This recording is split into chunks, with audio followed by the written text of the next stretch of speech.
2017, the Libertarian Union was formed. Finally, the average Joe Libertarian could find a thriving community of independent podcasters and content providers, all in one convenient location. At Libertarian Union, we'll always have the latest news, interviews, discussions, and even movie reviews. With hundreds of episodes and more added all the time, you'll always find something fresh at libertarianunion.com. All right. Let's get fired up here.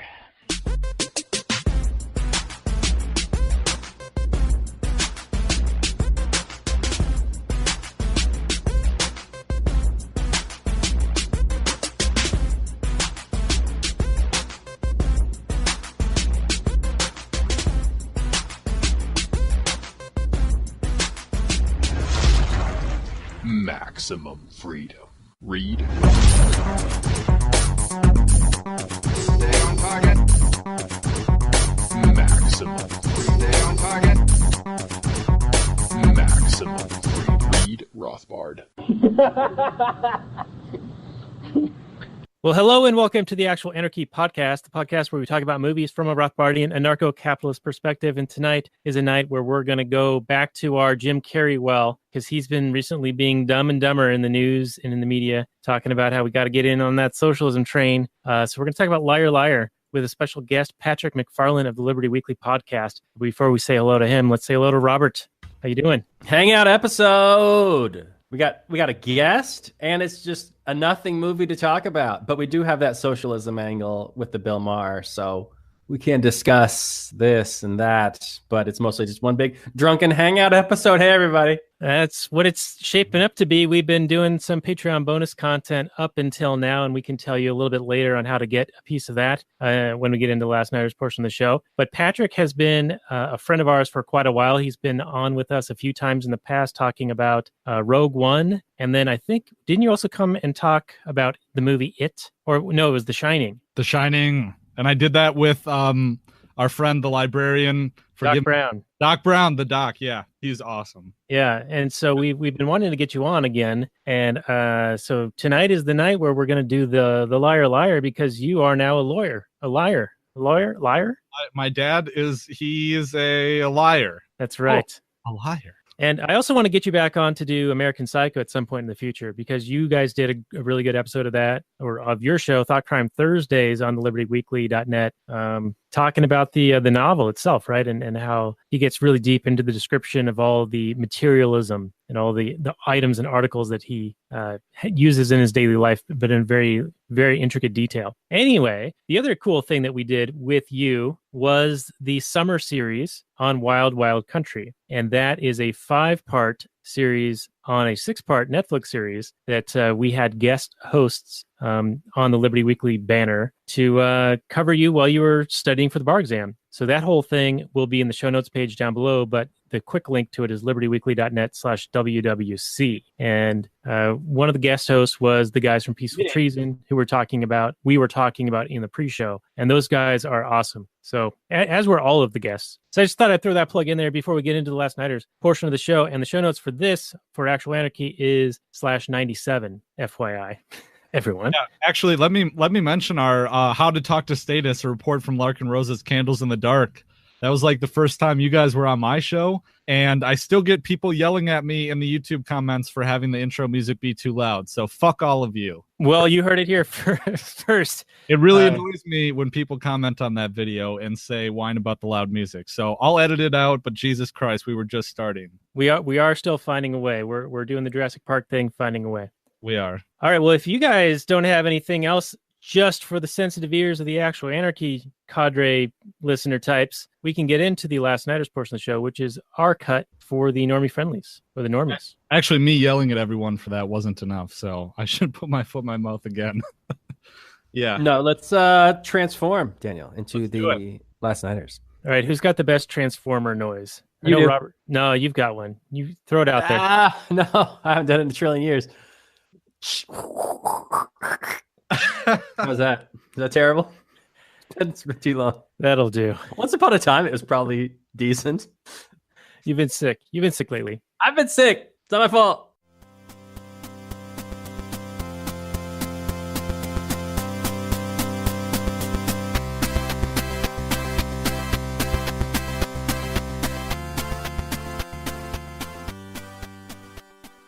Hey everyone, it's the Last Nighters, Daniel and Robert, and we are back again talking about another movie. This is episode 40 of the show. We're going to be talking about Liar Liar with a special guest, Patrick MacFarlane of Liberty Weekly, and he has recently passed the bar exam and is now officially working as a lawyer.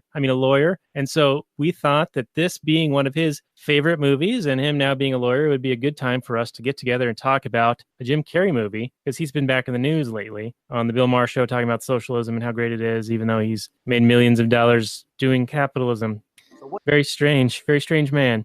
But show notes and more can be found at lastnighters.com/40. This show is also found on the Launchpad Media, where they're always throwing new ideas in your direction. They have many exclusive shows, a different show coming out each day of the week. So do check that out at thelaunchpadmedia.com.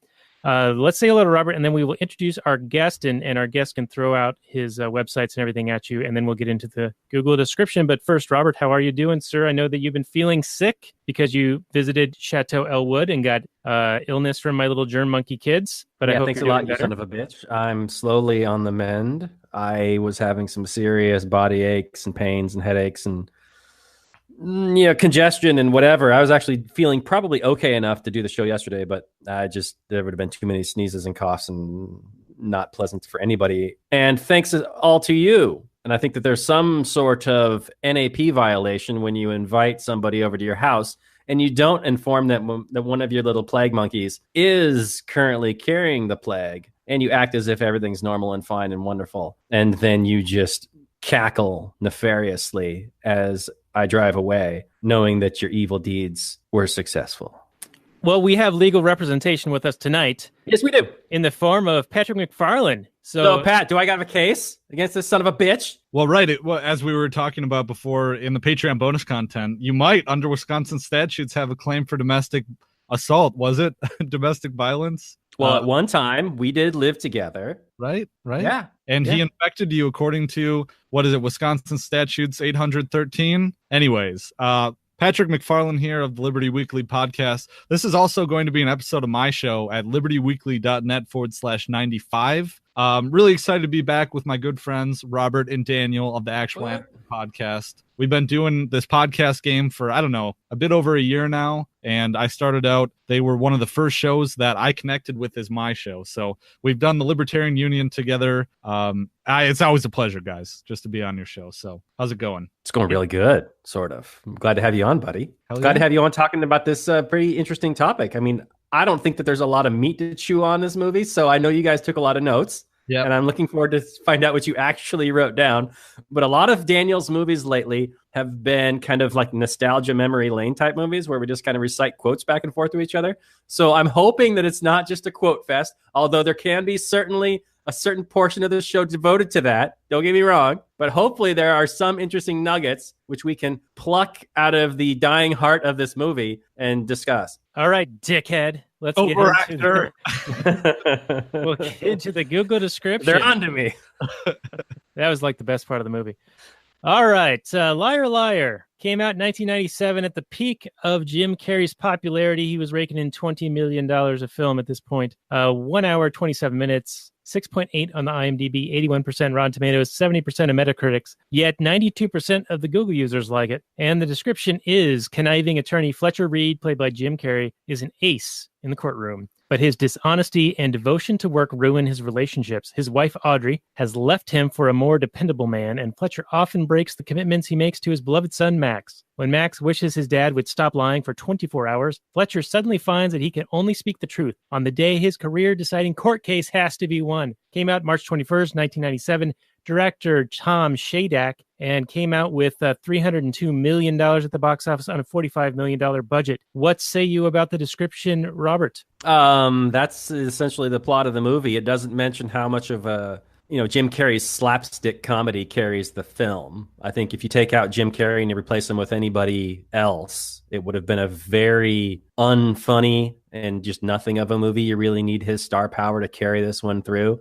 And upon rewatching for this episode, I was struck by just how little his antics moved me. I mean, at one point in time, he was the guy. He was the star. He was the big money maker. mean, he was fresh off of In Living Color after Ace Ventura, and then he just had a string of hits that all made a ton of money and just gave him a big fat payday. And now he's screaming about socialism. But upon rewatching, this movie just didn't do it for me. I didn't laugh once. It was just really slapsticky, and the plot was really predictable. And I assume that most of the good vibes from tonight are going to be purely nostalgia based, but I'm interested to see if other people actually did enjoy it upon rewatching it, because I don't think his comedy aged well. I don't think it's as rewatchable as something like a Ghostbusters or an Airplane or even like a Spaceballs or Three Amigos or anything like that. I mean, I think this is comedy of the time. And when Jim Carrey was just this new brave voice in comedy and nobody else is quite doing this, now his stuff kind of seems a little bit played out. All right, harsh words. Robert has thrown down the gauntlet. Your rebuttal, Mr. MacFarlane. How many minutes do I have, Your Honor?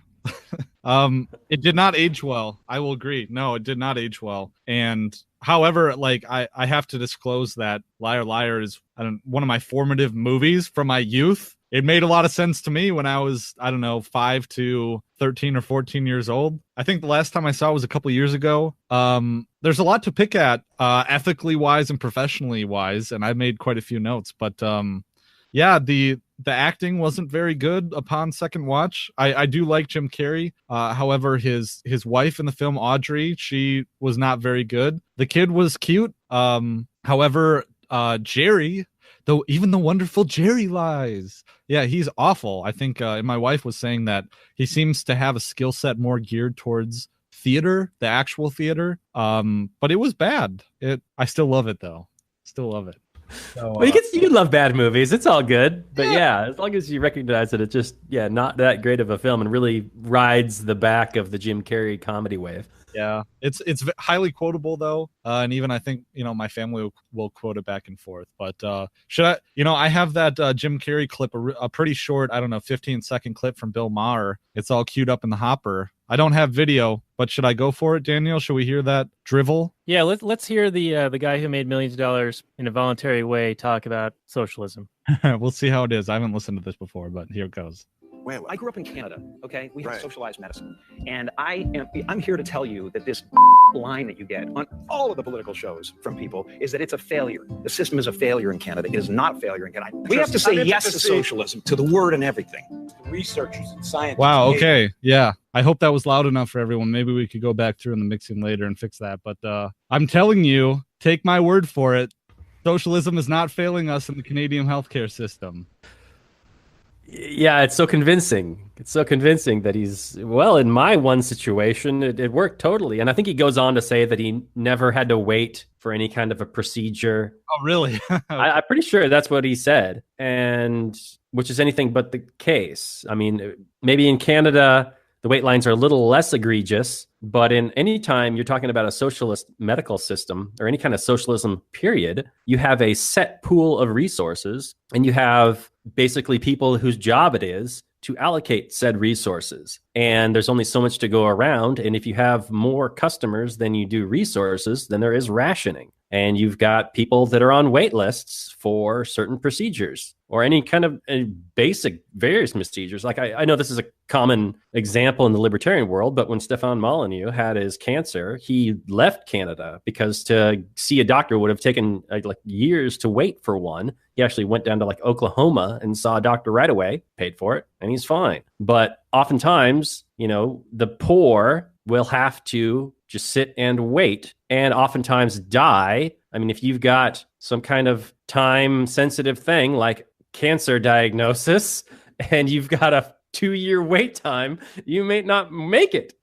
So socialism's great, everybody. Well, and I think Jim Carrey's an American citizen too. I think he has dual citizenship. I don't know how that factors into it, but well, when you have a system that's not based on any price feedback mechanism, as Mises's socialist calculation problem, you have shortages. And you have things like the USSR looking at Sears and Roebuck catalogs to decide how much goods and services, goods cost. But I don't want to get too sidetracked from the movie though. But I always kind of do these things timeline, kind of a scene by scene kind of thing. So that's how I took my notes. All right, Pat, bring it, buddy. Right on. Okay, so I just started practicing like 3 weeks ago, and I'm going to take this opportunity to kind of talk about the things I've learned about the legal system so far, which I've learned more in the last 2 or 3 weeks than I think I did in an entire semester of law school. And you kind of realize that at least for the time being, you kind of fake it till you make it. You know, it's hard to figure these things out, and the only thing you really learn in law school is how to think like a lawyer. But right away, you kind of get this theme that everyone hates lawyers, right? I mean, let's go. Come on, lay it on me.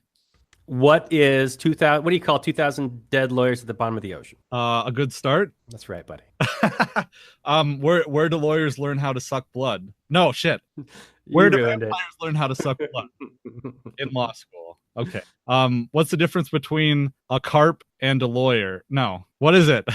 One is a blood-sucking bottom feeder, and the other one is a fish, right? The difference between a carp and a lawyer? Okay. So I would say that everyone hates lawyers until they need one, because there's nothing like getting served with the lawsuit and being dragged into court, because the court is a monopoly and it has coercive power over you. And I always kind of say that, like, if the court decides to dance with you, the court's like a big gorilla, right? If the gorilla is going to dance with you, it's going to dance with you whether you like it or not. And when you get served with that lawsuit, or when someone has filed an action against you that cuts off the corner of your house in a property dispute, or, you know, when someone's trying to take your kids away, or when, hypothetically speaking, your girlfriend calls you over and then slews accusations at you that you hit her, and the cops show up and believe her side and the judges believe her side too, you want a lawyer. In fact, you really need a lawyer. So your lawyer becomes your best friend.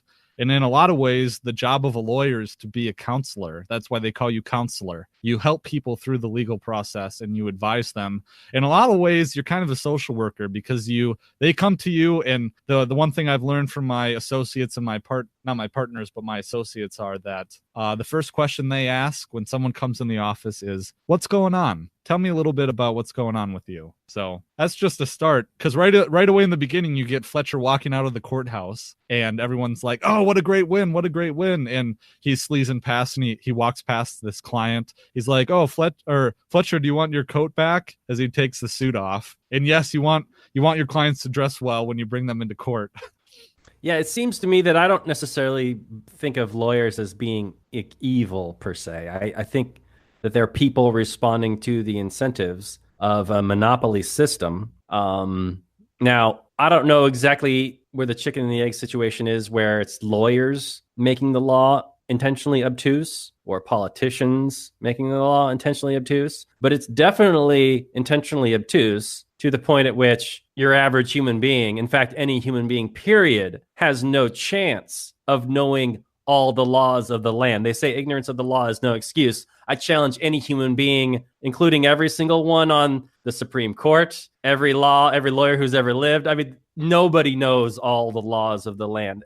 There are people whose job it is. I mean, not even the senators who vote on the laws have even read like a tenth of the pages of the law. They get the law, and then they're like an hour later, it's like 500 pages, and an hour later they're going to vote on it. It's a complete joke. But, you know, there's no way like the average person could even begin to like understand the law, let alone defend themselves. So I understand why a lawyer would be, you know, your best friend in that situation. And it is during a very dark time. You know, it's like being accused of a crime is a horrifically, you know, damaging thing. And just even being accused, you know, it's a hit to your reputation. And then it's, you know, a massive monetary expenditure. And then even if you're found innocent, sometimes your reputation doesn't even recover. So it's a massively, you know, it's one of the worst times of your life so yeah, I could see your lawyer being a very desperate buoy to cling to in the middle of a storm. But would you say that it's, you know, lawyers really reaping the benefit, you know, intentionally making the law obtuse so that they've got this kind of monopoly and haha, you got to pay me all this money to make sense of this crap? Or is it like, you know, lawyers and just kind of everybody understanding, you know, where the incentives are and this is what we get? Because this is totally a shit show. I mean, you got to admit that. Yeah, well, I don't think that. In some ways, yes, and in some ways, no, because if you read Bruce L. Benson's The Enterprise of Law, he goes through a brief overview of the history of the Western legal tradition, and a lot of it is rooted in the Anglo-Saxon system and the handing over of the Anglo-Saxon system to the Norman kings after the Norman invasion, I think in like 1150 AD. And I've done some work on this. at Liberty Weekly. Liberty Weekly in the Magna Carta, or the Magna Carta episode I did. So just go to libertyweekly.net, search Magna Carta. I'm not remembering the episode number. But he says that after the Norman invasion, the state starts to subsume all of these crimes that used to be between private individuals, and instead will prosecute them on behalf of the victim instead of the victim pursuing their own justice. So gradually private crimes become the public domain. So the state will prosecute it. And so you get a lot of that. It's a lot of revenue seeking on behalf of the king. The kings, as they're seeking, more money for wars or aggression or protection or whatever. And in this time, you get lawyers. The legal profession develops. And I don't think it's a coincidence, but the law itself becomes less accessible, more complicated, more expensive during this time that lawyers are introduced. I don't necessarily think it was a nefarious thing. I'm reading a book right now called The Law and Revolution, and it's an overview of the Western legal tradition itself. And kind of the thesis of it is that law goes in, not really in spurts. It will progress very slowly and gradually over time, but it is punctuated by violent revolutions, and especially the Western legal tradition. And so that's a very interesting aspect of it. So in one sense, I would say that the law is monolithic and it will change very gradually. So I don't think it's a very concerted effort of attorneys to make the law more complicated. I think that's just the way it has gone, and maybe subconsciously so. But yes, there are other ways in which lawyers will kind of tweak it, especially when it comes to our time, because the unit of time is your measurement as a lawyer. That's your measurement of billing. So that's kind of what you work in, is your time. And there are ways you kind of make things work. And I'm talking more hypothetically or just general things that will happen, not because lawyers want to cheat you out of their money, but that's just kind of the reality of the situation, is that, when you're billing, it's all complicated in a sense where maybe you're weighing different economic things. And this is what I'm referring to, is that you're weighing different economic opportunities. You not only have to think about your case in the legal perspective procedurally of, okay, what should I do next? Should I file this motion, or should I do this sort of thing? But you also have to think of it in terms of what your client can afford and what your client wants. So maybe what you'd like to do if you had a shitload of money and time is hire an expert witness and really pursue something. But if you did that, you would rack your client's retainer up, you'd spend it all up, and then you'd have to charge them more money, and that just wouldn't work. So those are things that really complicate things and make the law more complicated. Another thing that I would say that makes the case complicated in a way that lawyers drive it is that when you're trying to argue it to the judge really, in a lot of cases, just wants you to lay out the road ahead of them for them, so that the judges don't necessarily have to expend all this time and research thinking about a good solution to the law. They can take and this is how the adversarial process works, is that the judges don't necessarily want to think about the case as hard because they have 50 million other cases. So they will just look to the attorney that has the simpler to understand, more straightforward, and more commonsensical theory of the case itself. And they will say, aha, that's what I want to do. Therefore, you can see through the common law system how the law will develop in that direction. So I hope I was good at kind of answering your questions. I hope I didn't get too off the rails there. I think in typical lawyer fashion, you gave us a nice big fat word salad that nobody can make sense of. So good job. Yeah, it ties right into this movie, which the whole movie is pretty much a word salad. Now, my first note in this is Jim Carrey is a commie. So we've already kind of covered that. Right. There's a part that did hit me a little bit hard, and that was in his disappointing his kid. And this is because he worked too much and he was making all these promises to the kid, but then things would come up that would help him, promote his career, or he had to work extra hours, or he was recently divorced and his legal boss lady was coming on to him.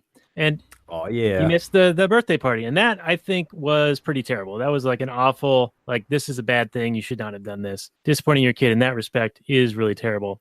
Now, I also want to talk about the Carrey Ewells, the guy who played Jerry. Always, Wesley in A Princess Bride, right. And in that movie, he's he's dashing and daring, and he's the Dread Pirate Roberts, and he's a really cool guy. In this, he is an annoying as fuck beta male cuck motherfucker. And I'm sorry about all the curse words, Last Nighters fans. But yeah, he was super annoying, beyond, and I'm sure it was an intentional thing to drive a pretty big wedge in contrast between his character and Jim Carrey's character in the love interest of the mom, of Audrey. And so they had to like exaggerate every little thing that they could to make that distinction between the two. Because this is not like a highbrow movie. This is pretty base in a lot of ways, but it also has some very overproduced bits, like overly cutesy, like the little musical quips and things like that are thrown in. Just felt super cheesy to me, like they overproduced. And I don't know if you guys picked up on that, but that was another note that I had. That goes with the overacting theme in general of Jim Carrey, I think. And Well, yeah. And notice in the description, they said he's an ace lawyer, and that's, of course, alluding to his popular turn as Ace Ventura talking out of his butt cheeks. oh, right. But go ahead, Robert. Well, I was just going to say a few words in defense of Jerry. I felt a little bit of sympathy for him as a stepfather. On a personal note, I didn't have a good relationship with my stepfather. And as an adult, I look back on it and I kind of regret all the hard times I gave him and how difficult the situation was for him to step in and, you know, am I the father? Am I the friend? I'm going to try and discipline this person. You can't compete with the actual father, but you love him and you love the wife, and it's just a tough situation to be in. So for me, I had a lot of sympathy for the Jerry character trying to compete with the rubber man fun of Jim Carrey. He's trying to compete with him on his level, which, I mean, who could do that? I mean, he was probably better off trying to be himself, being Mr. Consistency and being Mr. There, and doing his own thing instead of trying to replace the father. But I did have some sympathy for the old poor Jer. Yeah, I would agree with that. Now, Pat, I actually have a question for you. So we're kind of moving the show along because we're already about halfway through our allotted time. Just so you know, I'm billing you by the quarter minute, actually.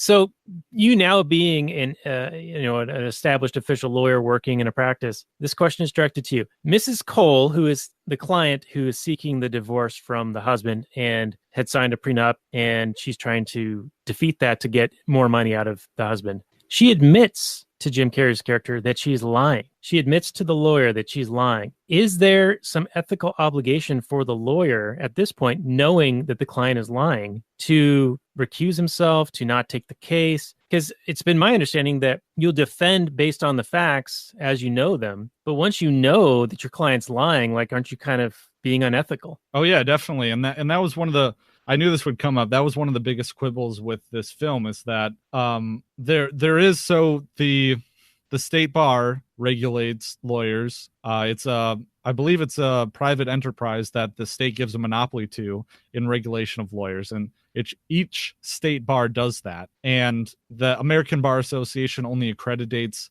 law schools. And this is something that I've said wrong on my program in the past, so I really wanted to correct it, because the federal ABA, American Bar Association, only accreditates law schools. They don't deal with lawyer investigations. And this has come up in the Kavanaugh thing. Actually, today, check my Twitter account.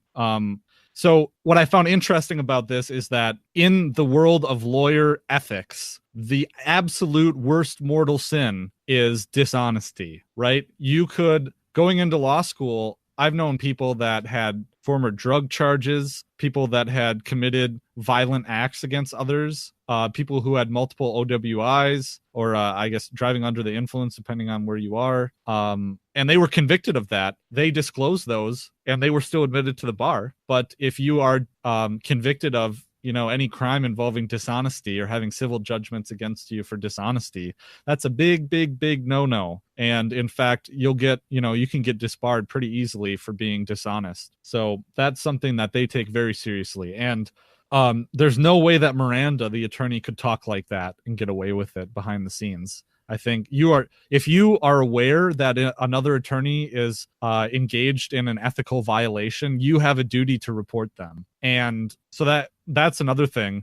If you know that your client is lying, you can't call them to the stand and aid in their lying. And in fact, if you have certain things, you can progress it. There's certain steps you can take. One even involves talking to the judge, because you also have conflicting obligations to your client of confidentiality. So you can take certain steps, and at the end of the day, you might have to recuse yourself from the case. There might be no way around it. Likewise, in this case, Samantha, the client, I believe her name is Samantha, she wants to take because in every case, your client is the captain of the ship, and you, at the end of the day, are just the attorney that's shoveling coal in the boiler, moving the ship forward. Ultimately, your client steers the ship. So if you and your client honestly have a disagreement about where to take the case and you will not take it a certain way, you can petition the court to recuse yourself from the case. Okay, so this is a screenwriter writing a script and not really having a grasp of how the legal profession really works in this regard. Because they had to make her be this gold digger, really evil person who's willing to lie, to go to any end to get whatever she wants. And this ties right into my next question. And Robert, I will direct this one to you. And then Pat, you can chime in as you will. It seems like Miss Cole is clearly aware of the advantage she has being the woman in a family court situation. And I don't know what the stats are on this, but I would have to imagine that the woman gets sided with in a very, very high percentage, like probably 90, 95%. I'm talking like child support, getting the house, getting half of everything, getting custody of the kids, all of those things. And it really seems like that is not an equal application of the law. And it's a perversion of the law that goes unchallenged. And I don't know, Robert, take it away. Just, what are your thoughts on that? Because that seemed like that was what she was using to her advantage, like this well-known kind of thing. Right. And I think that there's a seeming precedent, and I'm speaking as a layman here, of course, but there seems to be a precedent that if there is no prenuptial agreement, then there's a certain amount of money that the husband then is owed to, or due to the wife, to maintain her level of living standard, as if you're somehow owed some level of living standard due to the amount of time you put into the relationship originally. Like there's some sort of invisible check marks that you're checking off. Like, okay, I've put in my time for 5 years. Now I'm due 5 years time of this continued life. And like that seems to be the precedent that the law takes into account and then enforces. I'd like to get Pat's position on this because it sure doesn't live up to any kind of libertarian standard. And the law is essentially libertarian as I understand it. It seems to think that people are owed things that which they have not earned. Like there's a great bit by Bill Burr about Tiger Woods and his divorce proceedings and like how his wife didn't help him hit any of those golf balls, couldn't hit a golf ball to save her life as well as he could, but was somehow equal and due to half of his wealth for some reason. And is now a multi-millionaire for her contribution to the family. And yeah, it seems skewed to me. And it definitely does skew towards the woman in this kind of gynocentric world that we live in. Patrick, your thoughts on the idea of women being able, being owed like restitution based on their living standards to be maintained? Yeah, this is termed, the term of art is maintenance or alimony. Alimony is the old-fashioned term. Usually now it's called maintenance. Mostly has to do with, the theory behind it has to do that when you get married, everything from the point of marriage on is marital property, which is communal in a sense. Wisconsin is a community property state, which is the outlier. But marital property just kind of assumes that once you enter the marriage, everything that you get during the marriage is a product itself of the marriage. Unless you are getting a gift or an inheritance during the marriage, then that's considered separate property. But you think that during the marriage, you are a joint legal unit. Everything you earn during the marriage becomes part of that joint unit. And so a big part of divorce is when that marital property comes into being, then you have to divvy things up in an equitable division. And equitable doesn't always mean equal. But my boss, my mentor, he always explains it this way, is that what we're doing is we're taking things and putting them in different stovepipes. So you tackle one thing at a time, all the assets, you determine what is a product of the marriage, you put them in their own separate spheres, and then you trade them back and forth between the parties who are divorcing to try and get some kind of agreement of who's taking what and what is fair. Now, so just to interject. So the assumption is that both parties have an equal input to the marriage and therefore deserve equal outcome of the marriage. I think the marriage property. Right. Yeah. So when you get married, everything you accrue after that point of marriage becomes shared between the parties. And so this concept of maintenance or alimony, usually the courts aren't as friendly towards it when the marriage is short, maybe about 5 years.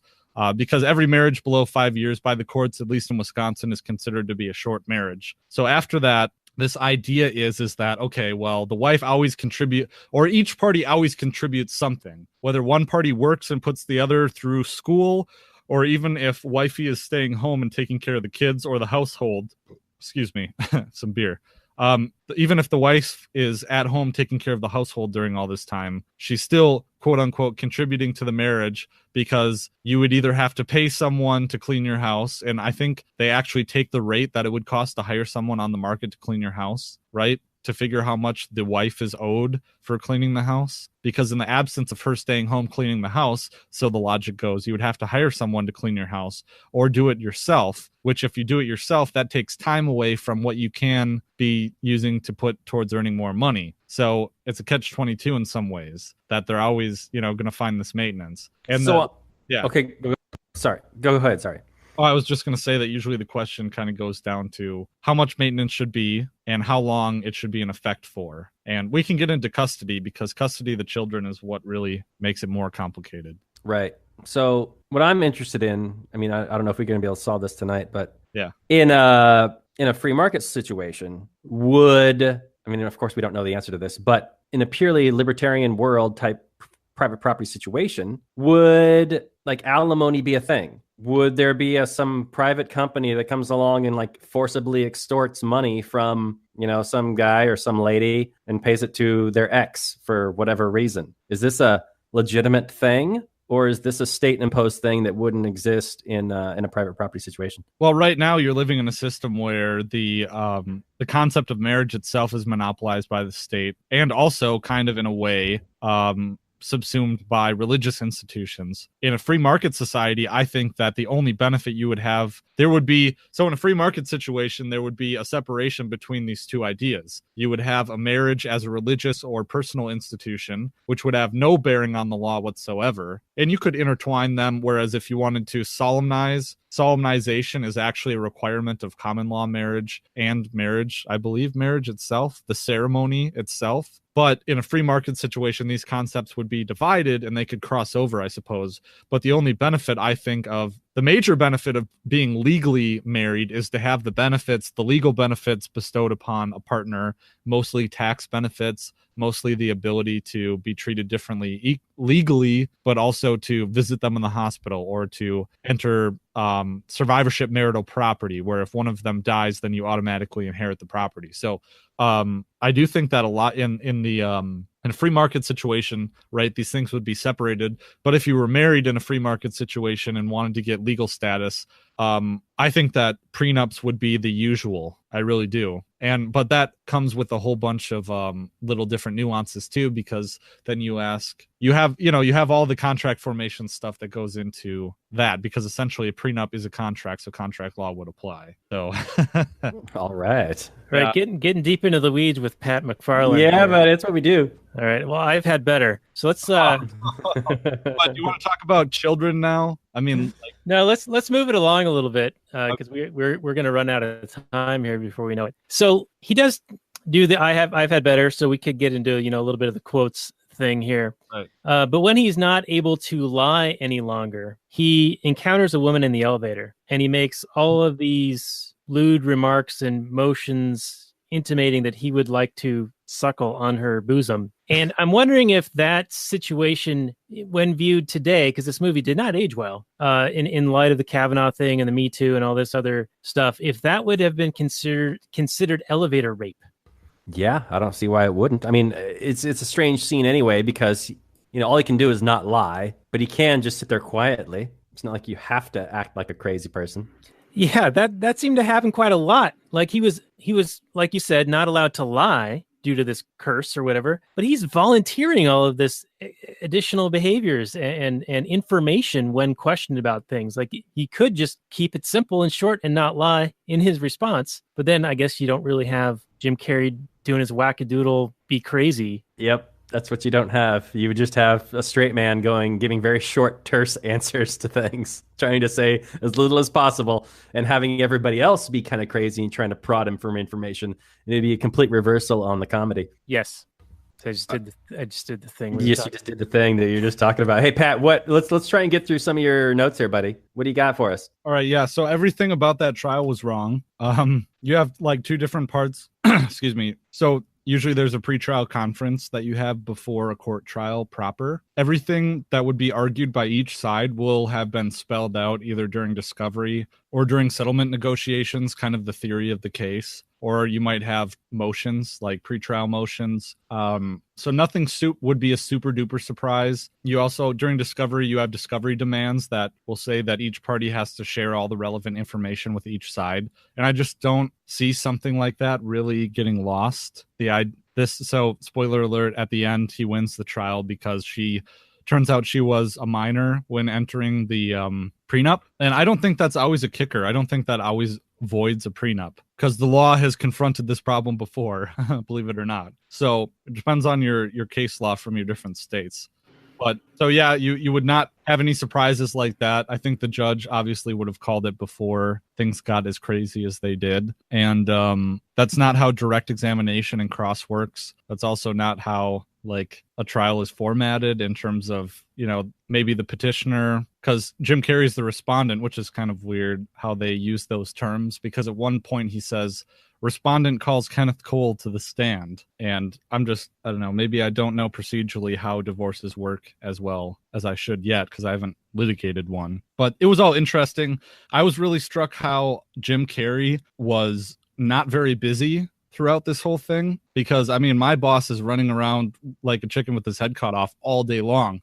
He's in consultations with clients all day long, or he's in court, or he's trying to, like, being a lawyer is like running from one fucking fire to the next, putting it out. That's literally how it is. So fucking Jim Carrey, he has time to pal around with his secretary and stuff like that. And the role of the secretary herself, Greta, I don't know if she was a secretary or a paralegal, because really in the law world, your paralegal is your best fucking friend, because they're the one drafting all the motions. You're working on it with them, but they're doing all the bitch work. There's no way you'd be able to make money if it wasn't for your paralegal. So you treat your paralegal well. Hey, we're doing a kids show here, Pat. So watch the fucking language. Oh, we are? No, I'm just kidding. Don't scare me, bro. Well, yeah. So keep going. Oh yeah, he sleeps around too. And apparently that's the most accurate part of the film, because big firms, everyone's fucking everyone. Everyone's doing cocaine. I have it on decent authority that I won't elaborate, but that's what happens in big firms. All right. Well, maybe we should save some of this stuff for our Patreon bonus content that can be accessed at lastnighters.com/Patreon. So we'll go a little bit longer tonight and get more into the cocaine parties. If that's all right. But back to the point that Robert and I were talking about, where Jim Carrey is volunteering all this additional information. I had written in my notes, I called it Tourette's for responding randomly. Like he has this uncontrollable urge to just do something that's ridiculous or say something crazy. And let's see. Oh, yes. This was a question that we talked about in some of the pre-show, where Jim Carrey's talking to Greta, and he says, she tells him about this story where a burglar cut his leg breaking into someone's house and won $6,000 suing the victim. And Jim Carrey's response is, I'd have gotten him 10. And I know we talked about this real briefly in the beginning, but I believe that there was a case of this in London where a man defended himself, or a burglar got injured, like on the glass that he broke entering the home, and the homeowner got sued as a result, and the burglar won. Pat, defend that shit. I'd have to see this case, but normally that would be like we were talking about earlier. It'd be, you have a duty to protect known trespassers from. First of all, I don't think that. Wait a minute, known trespassers. So say you're Scrooge McDuck, and you've got this giant money bin, and it's a huge draw for any criminal in the world. So he has a known duty to make it as safe as possible for any criminal who wants to come in and steal his money. Yeah, but you have to take reasonable efforts. Everything reasonable. So the question of reasonableness would be for the jury or the fact finder. But we were talking. You have a duty to protect known trespassers from from known nuisances on your property, known dangerous obstacles. I'm forgetting the term of art that I used earlier. I just don't think that that's foreseeable. I don't think that any of that is foreseeable, that you would be cutting vegetables on your counter and someone might sneak onto your roof and fall through. So, like, what about, isn't there forgive me, or maybe you can elaborate on this, but I seem to recall a case where a guy was getting broken into his house over and over again. Yeah. And he had finally had enough. And so he set up a shotgun trap. Can't do that. And a guy walked through the door and set off the shotgun and killed him. Can't do that. Why not? I think that because the response is unequal to the, well, I think it really depends too, because there's also a doctrine of law called the castle doctrine, where if someone is breaking into your house, you have no duty to retreat, right? Your house is your castle. You can use deadly force to repel them, but you can't use deadly force or inflict grievous bodily injury to protect your chattels. That just doesn't, I think it would also be an NAP violation because you're responding to force with an unequal force. So you're using a proportionality argument there. Yeah, proportionality. I'd have to look at I remember stuff like this. I think this is just a general font of law. Well, if someone's breaking into your house and your home and they know you're home, they're not there to sell you cookies. Right. Yeah, but how do you know? How do you know what it is that they're going to do? But right, this guy that we're talking about, I believe he knew that his cabin was being broken into, or he knew that the property was being broken into while he wasn't there. So he set up a dangerous trap. Yeah, in that one case, he had been broken into many times, as I recall, and so set up this trap because he was sick and tired of it. Yeah. Yeah. So, and he's sick and tired of the police being unable to stop it. Yeah, right. Well, I think he could probably try and trap them in like a cage, like they bear trap. Yeah, right. Well, maybe a bear trap would break their leg or something, right? Yeah, this reminds me of a guy during the the last election cycle. His Trump sign kept getting torn out of the ground, and so he wrapped it in electric wire, I think. And so the next time some leftist tried to steal it, they got shocked or something like that. I think there was some video of it, and I'm pretty sure that the guy got in trouble for doing it, but I don't recall the full details. Well, that reminds me of our mailboxes. Mailbox outside this house that I'm in right now had been driven over by some, who knows, rampaging hooligan person. And it's kind of like a neighborhood area thing. Like there's multiple mailboxes on this, in this area. It's on this house's property, but everybody kind of contributes. So we kind of build it. And we rebuilt it out of wood, but I was like, build it out of steel or build it out of wood and then have a steel core. So the next person that comes along and runs over their car, smashes the fuck out of their car. Are you saying that I'm in trouble for something here, Pat? Okay, I'm so sorry. I was researching your last question on Westlaw.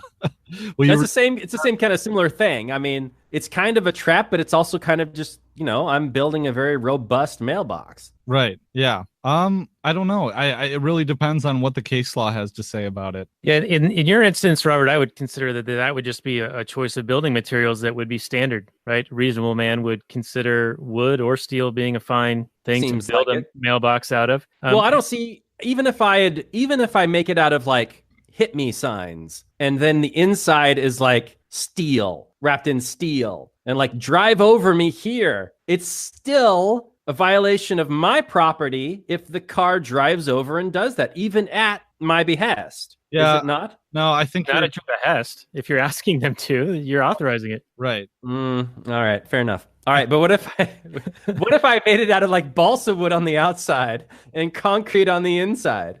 I think it's a choice of building materials, right? All right. That's not like a new line of questioning. I move to dismiss. We need to move along. You son of a bitch. All right. Let's talk a little bit about one thing that they can't do today that they do in this movie, and then let's get into our final summary and review, or any final last minute throw-ins that you got there, Pat. So the biggest note I have left is when he's doing the roast of the partners and the head guy at the meeting, and he's calling everyone a loser, wimp, degenerate, slut, dickhead.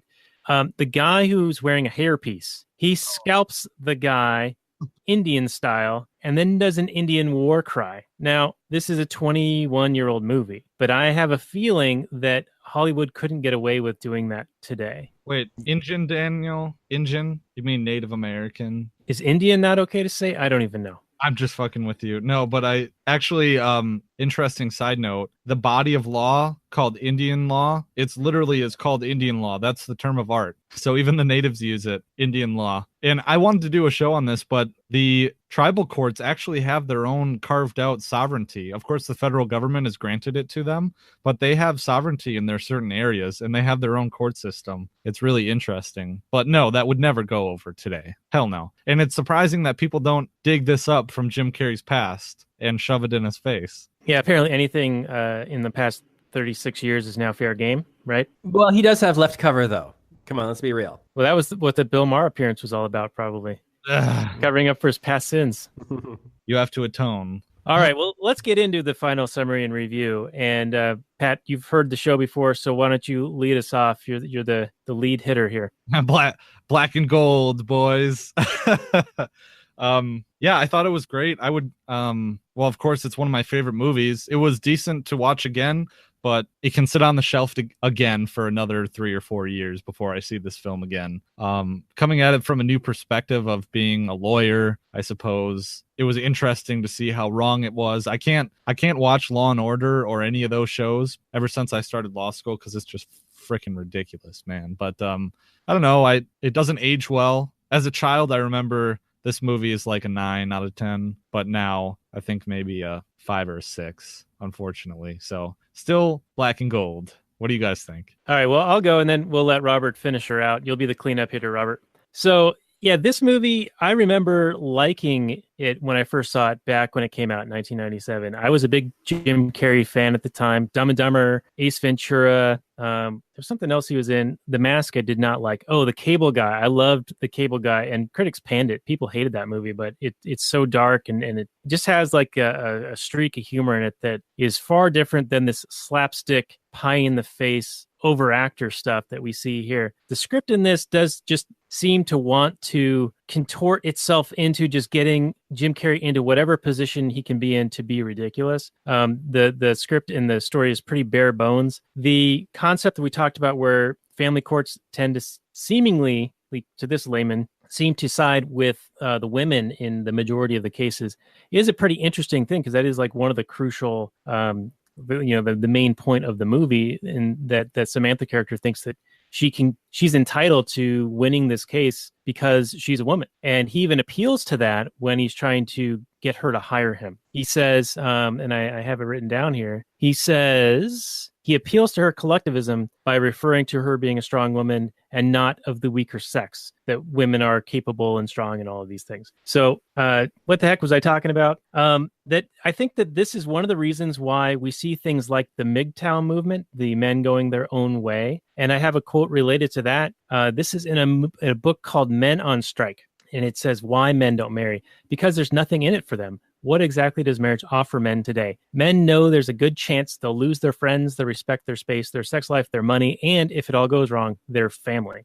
They don't want to enter into a legal contract with someone who could effectively take half their savings, pension, and property when the honeymoon period is over. Men are wimping out by staying unmarried or being commitment phobes, and unfortunately, they're being smart. So that's pretty damning, and I think that's a result of this monopoly provision of justice that tends to skew in one direction over the other and not have an equal application that they allude to when you hear about law and justice and equality and scales of justice and equal application, all these things. So anyway, that just kind of is one side point I want to make about this. But just in general, the movie, I think, doesn't play well 20 years later. Jim Carrey, not a big fan of him in this movie. I think that he was just being Ace Ventura wearing a suit. So I'm going to go with like a 4.0 on this and pass it over to Roberto. Well, the MGTOW, you make a lot of good points, both of you guys. Daniel, I'm going to kind of run off what you just said. The MGTOW movement, and I'll just pontificate on my own understanding of it. And it's not just that women can take you for everything based, once the honeymoon's over, and that women have this idea that, once love is gone, then it's time to move on to the next love scenario and the next love connection. And a lot of people, marrying for love, and it's not necessarily, marriage is hard. Marriage is a commitment and it's a partnership. And it's this idea of romantic love is the end all and be all. And sense of entitlement that women get And probably men get too, but yeah, like in the movie, the woman feels entitled to more because vagina. And, due to the nanny state and welfare system, women can get by just fine without a man in their life. And it creates a woman, in general, of course, speaking, that doesn't necessarily need to make the best judgments as when she's picking who to marry, who to spend her life with. Because if this guy doesn't work out, not a big deal. Don't have to put in a lot of work. Not to say that women don't put a lot of work in marriage. I'm not saying that, but there are definitely women out there, and the incentives create them. I'm not saying that these people are just bad people, but when you have incentives geared towards, not necessarily needing to just, pick the best guy, not necessarily needing to pick, the best contraceptive method, or being careful, or making sure that the guy's going to stick around. You've got the big baddie state who's got your back and will be the daddy in the situation. And it's led to the destruction of families and all kinds of horrific statistics that are a Google search away. I mean, all kinds of suicides and just the worst kind of behavior from single parent households. And it's a real terrible scenario. And more men are committing suicide. Like they're like 80% of suicides. It's terrible. Anyway, it's called no fault divorce. And that's there you go. I'm surprised this hasn't come up yet in this episode. No fault divorce. And even my family law professor who all my professors were lefty, skewed left. But even she said, is it a good idea that we got rid of no fault divorce? So for those who don't know, no fault divorce, and the reason why they're fighting in this trial itself is because of this concept of, well, what are you need grounds to get divorced. One of the grounds is infidelity or abandonment or abuse or all of these other things. So you used to have a good reason to get divorced. Now, all you have to do is demonstrate that, quote unquote, the marriage is irretrievably broken. So there you go. Right. So anyway, the movie itself. So anyway, yeah, the world we live in is a real sad situation. And those kinds of effects can be found very easily. And I recommend, if you're interested in this, to seek that out. But the movie itself didn't age well for me. Jim Carrey's slapstick. I mean, this is coming from a Jim Carrey fan. From back in the days of In Living Color, when he was Farm Marshal Bill, I thought he was absolutely hilarious. And, when he came on with Ace Ventura, I thought he was still hilarious, and other people didn't know what to make of him. There's a famous feud between him and Tommy Lee Jones, where one time Tommy Lee Jones came up to him at a restaurant and said, "I can't stomach your buffoonery," which is just classic. So that's clearly what Jim Carrey basically is. And he had his long run of comedy where then he went to more serious stuff with like Eternal Sunshine of the Spotless Mind, and had a quite successful run at it. But now he has come out as a avowed socialist, which is not really surprising in terms of the typical Hollywood actor person. I think there's a lot of just general bubble aspects to leftism and socialism.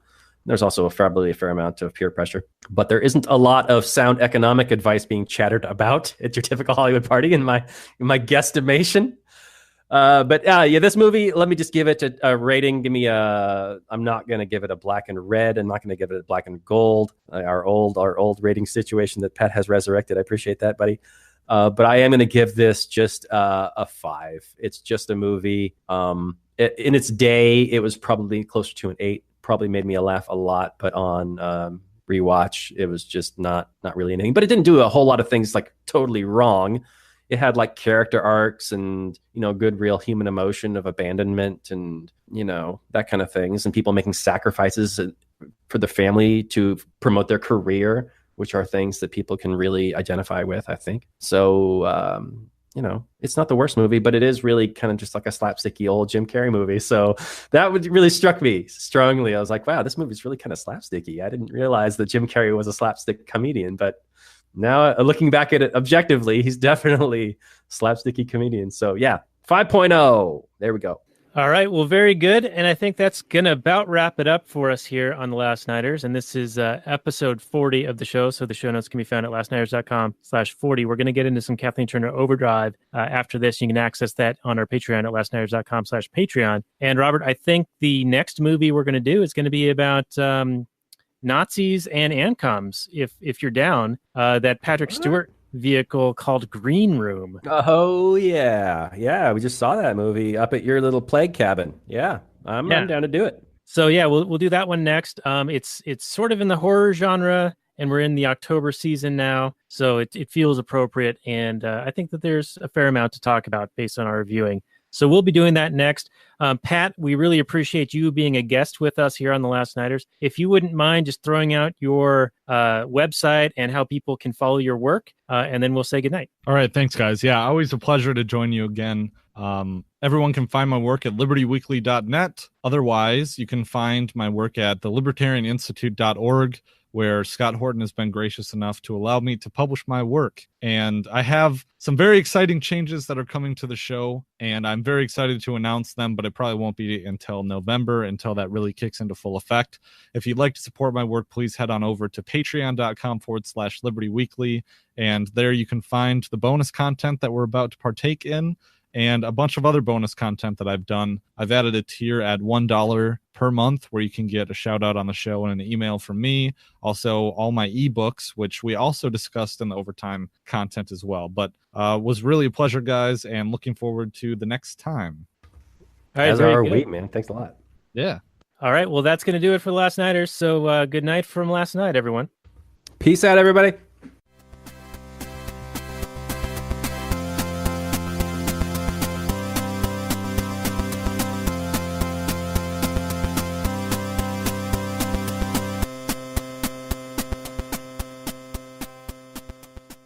And scene, and we'll do a few more minutes with the actual Anarchy audience before we get into the Kathleen Turner Overdrive. So, Pat, I don't know if you're familiar. We do a show within a show, so that there's a show behind the guy that we can share with the Normie Friendlies, with the Last Nighters name and all that stuff. It's really this high art that we're doing in the podcasting game. Okay. I don't want to say I'm better than you, but yeah, I'm better than you. Meta podcasting is what we should call it. Yeah. So I totally insulted everyone in my audience in the beginning of the actual Anarchy content. So if you've yelled at me for how I mixed the How to Talk to Status, Larkin Rose, first time actual Anarchy on Liberty Weekly podcast, well, piss off. Oh, wow. Throwing more gauntlets around here. Oh, yeah. Shade. I didn't know how to mix anything, so give me a fucking break. All right. Well, hey, let's... I'm just... Sorry, guys. We're going to put the show notes of your past appearances in here, but I'm just looking for them right now. You were on for The Shining, which I think was episode, I want to say 40... You know, I might have or so, and then also our episode 26, which was Rogue One, and that was with your co-host Jerry, who was your co-host at the time. Yeah, he's my first co-host, and he's actually a member of the MGTOW movement, or he was when we knew each other, or when we were doing the show. We still know each other. So, all right. So I have a question related to that, and we can keep it in the actual Anarchy portion of the show. Sure. And by the way, The Shining was episode 48. So actualanarchy.com/48 for you being a guest on The Shining, and then 35 is Rogue One. 26 was Kenny the Wizard Tombstone, which is great. And then the Larkin Rose Candles in the Dark How to Talk to Status is libertyweekly.net/26, which I highly recommend people checking out. I think it's your most watched video, if I do recall. Second most. Okay. Yeah. So it was a great episode, despite me shitting on everyone who complains about the intro music being too loud. So. Yeah. Well, you can edit that and make it a little bit better, and I think that'll be good. But here's my question. We've talked about incels, I think, briefly in the past. I know the boys from Don't Waste Your Hate, who are also members of the Libertarian Union, did an entire episode on this. But is there a relationship or maybe a path from MGTOW to incel or vice versa? Ooh. The MGTOW incel pipeline. Right, Incel yeah, because an incel is involuntary, right? So they don't want to be not with women, but MGTOW is like, no, I'm staying away. Well, a MGTOWer isn't necessarily without women. He's just not going to get married. He might have a family. He might have several girlfriends. He might have a different woman he sleeps with every night. But an incel, of course, is someone who is involuntarily celibate, whereas a MGTOW is necessarily probably a much more successful male and is going either from hookups, or maybe he's just, going back to porn and video games. There's a spectrum there. It's not necessarily, one or the other. Okay. I'm going to set it better myself. So that actually clarifies it for me significantly. So there really probably is not too much of a connection. But it does other than incels being blamed for everything under the sun, apparently. I've seen so many headlines of incels just being the most toxic, horrific people on the planet, when in reality, you're just ripping on virgins, poor virgins. Yeah, the only thing I know about is the van guy up in Canada. But apparently I'm not trafficking the same sites that you are. There's the van guy, and then before he went and did his van thing, he like did a post where he praised the other guy down in like Southern California and like San Diego, where he shot up a bunch of people. I forget the guy's name. Do you remember, Patrick? No.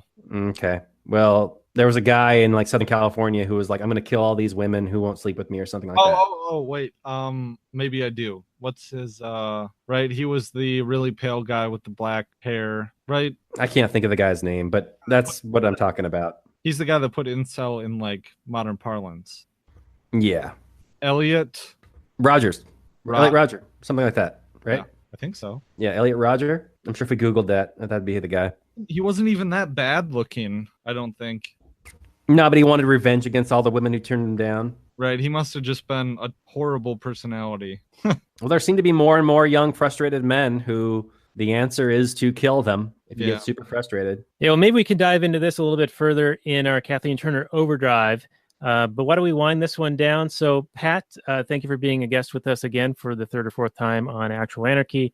We will have you back for American Psycho at some point in the future, and wish you luck with the big changes coming to Liberty Weekly. It sounds very exciting. I am privy to that to the new shit, to quote the dude from The Big Lebowski, and I think it'll be a really good move for you and for the show. So people do check that out, libertyweekly.net.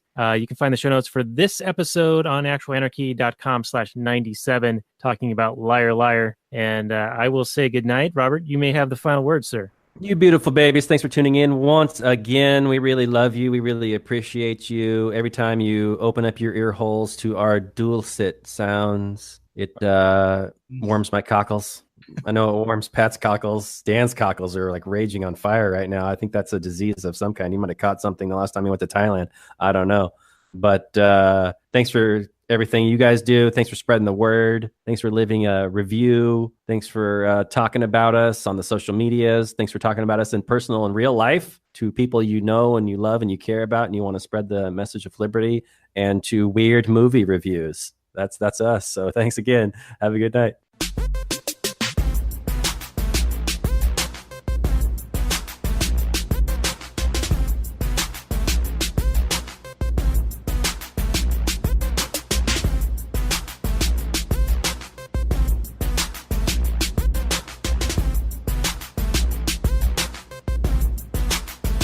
The Chipmunks.